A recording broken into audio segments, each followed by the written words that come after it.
है भारतीय जनता पार्टी के वरिष्ठ नेता शंभू केसरी जी। जो भी बात रहेगी कमेंट्स में आप लोग जरूर इस राजनीति का सही है और क्या गलत है। मेरे सामने है शंभू केसरी जी, स्वागत है आपको मेरे यूट्यूब चैनल में। और सर एक सवाल है आपको भी। सर एक सवाल है, जनता के भी ये सवाल है, जैसे कि अभी ज़्यादा एक विवादित बयान समझे या कुछ समझे, और मैं कुछ देख रहा हूँ कि आपके क्षेत्र में, जैसे कि आपका आवास है तो आपके आवास पे हम लोग आए हुए हैं, तो आपके क्षेत्र में देख रहा हूँ 2-4 दिन से हम इधर ही राउंड ले, कुछ वीडियो भी बनाए हैं और इधर सांसद महोदय भी आए हुए थे, वो अक्षत वितरण कर रहे थे। ये सब देख रहे, पूरा माहौल एक बना हुआ है राममय का। ऐसे लग रहा है कि आपकी धरती बिल्कुल राममय हो गया है। इसी मतलब करने में कुछ जानना चाहता हूँ कि जैसे कि अभी तेजस्वी यादव जी ने बोले हैं कि राम मंदिर बनाना क्या जरूरी था, राम मंदिर क्या बनाना जरूरी था, मतलब गरीबों को वहाँ पे क्या भोजन मिलेगा, तो इस पे मतलब आप क्या कहना चाहते हैं कि उन्होंने जो बयान। देखिए, सबसे पहले 22 जनवरी को प्रभु श्री राम जी के प्राण प्रतिष्ठा अयोध्या में होने जा रहा है और पूरे भारतवर्ष ही नहीं विश्व भर के सनातन धर्मियों में जी उत्साह और आस्था कुट कुट कर भरा जा रहा है। चारों तरफ प्रभु श्री राम की जयकार हो रही है और जो 500 से ज़्यादा वर्षों से जिस प्रतीक्षा में सनातनी भारत के और पूरे विश्व के इंतजार में थे, वह पल 22 जनवरी को आने वाला है और हम सारे हिंदू समाज के लोग अपने आप को गौरवान्वित महसूस कर रहे हैं। लेकिन सर तेजस्वी जी का सवाल था कि तेजस्वी जी जो बोल रहे हैं वो क्या मतलब कह रहे हैं कि हिंदू मंदिर बनाना क्या जरूरी है, तो मंदिर पे बात कर रहे हैं कि वो तो आप कह रहे हैं ना सर कि मतलब सारे भारत के लोग मतलब हिंदूमय हो गया है या मतलब राममय हो गया है, वो आप कह रहे हैं। लेकिन तेजस्वी जी को जो समर्थक हैं या जो भी हैं, या तेजस्वी जी ही सिर्फ बोल रहे हैं जो अभी वो आ रहे हैं कि मतलब राम मंदिर क्या बनाना जरूरी है। मेरा सवाल ये है सर कि राम मंदिर देखिए, उनका जो विचार है वो कहीं ना कहीं राजनीतिक रूप से जुड़ी हुई है। पूरे भारतवर्ष के लोग जान रहे हैं कि पिछले माह ही वह अपने माता पिताजी और भाई पत्नी बच्चे के साथ तिरुपति बालाजी गए थे और वहाँ पे बालाजी जी का दर्शन किए थे और अपने सर के बाल का मुंडन भी करवाए थे। उनका आस्था था, उन्होंने वहाँ गया, जाना भी चाहिए।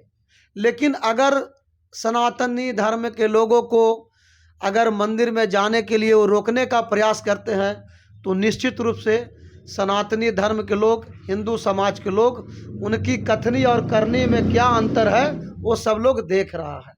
ये आस्था पर जुड़ी है और पूरे बिहार के ही नहीं पूरे भारतवर्ष के लोग जानते हैं कि जब कार सेवक अयोध्या में चालू कराने के लिए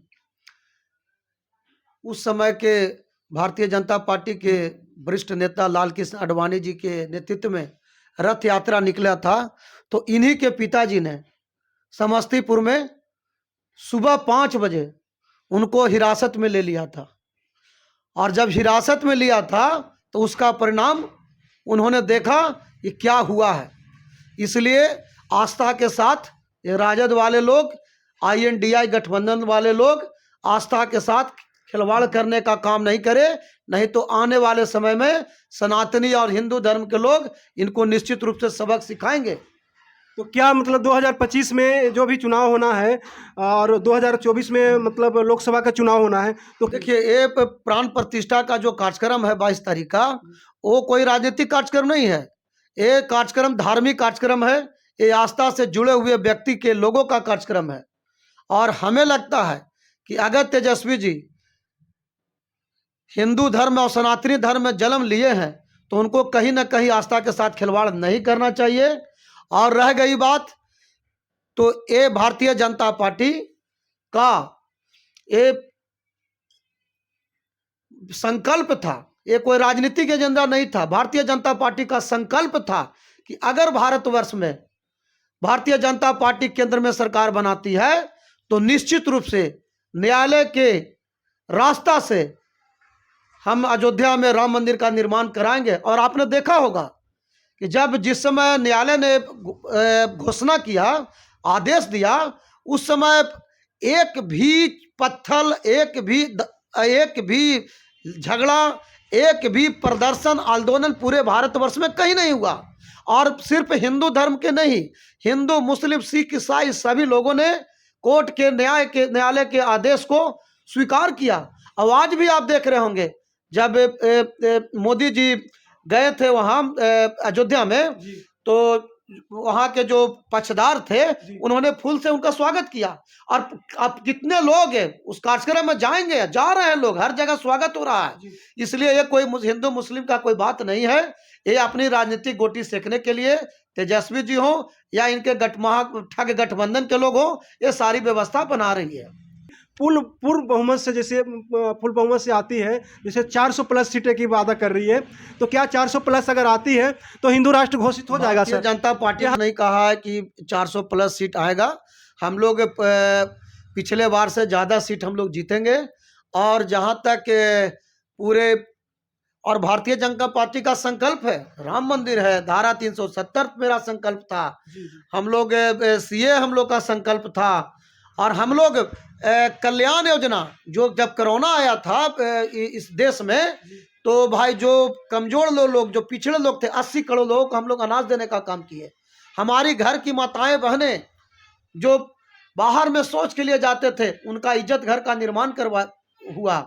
आपको मकान, जिनका रहने का आवास नहीं था, उनके लिए आवास की सुविधाएं हुई। जिनका खाता नहीं था बैंक में, उनका जनधन खाता खोला गया। इस तरह बहुत सारे कल्याणकारी योजनाएं हुई है भारतीय जनता पार्टी के 10 साल के शासनकाल में। इसलिए एस की प्रभु श्री राम के मंदिर निर्माण का से हम लोग भारतीय जनता पार्टी जो है से सीट बढ़ेगी, ऐसा बात नहीं है। हाँ, लेकिन स्वाभाविक है, हमने संकल्प लिया था, भारतीय जनता पार्टी ने संकल्प लिया था। तो जब भारतीय जनता पार्टी ने संकल्प किया है और उस संकल्प को अगर पूरा किया है, तो लोग, जिनका आस्था रहेगा प्रभु श्री राम में, वो तो स्वाभाविक रूप से हम लोग के साथ रहेंगे। लेकिन वो तो बोल रहे हैं कि हम नौकरी दे रहे हैं, लेकिन भारतीय जनता पार्टी सिर्फ मंदिर बना रही है। देखिए, नौकरी क्या दिए नहीं दिए वो सारे लोगों को पता है। पूरे देश के लोग जान रहे हैं कि जब उनके पिता श्री जी माननीय लालू प्रसाद यादव जी जब रेल मंत्री थे, तो उनके कार्यकाल में ग्रुप डी में नौकरी के लेने के नाम पर जमीन जो है से लिया गया था, और जमीन के बदले नौकरी दिया गया था। वो मामला आज भी कोर्ट में चल रहा है। तो वो सिर्फ नौकरी लेने के नाम पर, आप शिक्षा का भी जो ही बहाली हुआ है, अगर निकाल कर देखिए, बहुत सारे लोग अभी बीएड किए हुए, जो टीटेट किए हुए हैं, वो आज भी अभी बैठे हुए हैं इंतजार में, उनकी बहाली हुई कहाँ ही है। तो आज भी मतलब जमीन के बदले या जमीन लेना है, या नौकरी देना है, या पैसा लेना है। ये तो इन लोग का पुराना सिद्धांत रहा है, सिद्धांत रहा है। आपने देखा है कि पिछले कई जो है से आपका जो परीक्षा हुआ है, कई परीक्षाएं में प्रश्न लिंक हुआ है, और कई परीक्षाओं रद्द किया गया है। तो इसलिए ये सरकार भ्रष्टाचारियों की सरकार है, ये सरकार अपराधियों की सरकार है, और इससे बिहार के लोग, पूरे देश के लोग कोई बहुत बड़ा आशा नहीं कर सकते हैं।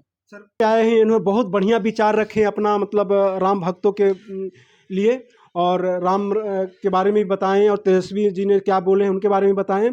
तो बने रहिए मेरे यूट्यूब चैनल पे, ऐसे वीडियो लाने के लिए मैं फिर आऊँगा। और इस वीडियो को ज़्यादा से ज़्यादा शेयर करिए, कि तब कि हर राम भक्तों के पास ये वीडियो पहुँचे और जागरूकता बढ़े, और अपने घरों में 5-5 दीपक जलाने के जो उन्होंने निमंत्रण दिए हैं, वो उस लोगों ने स्वीकार करें। धन्यवाद।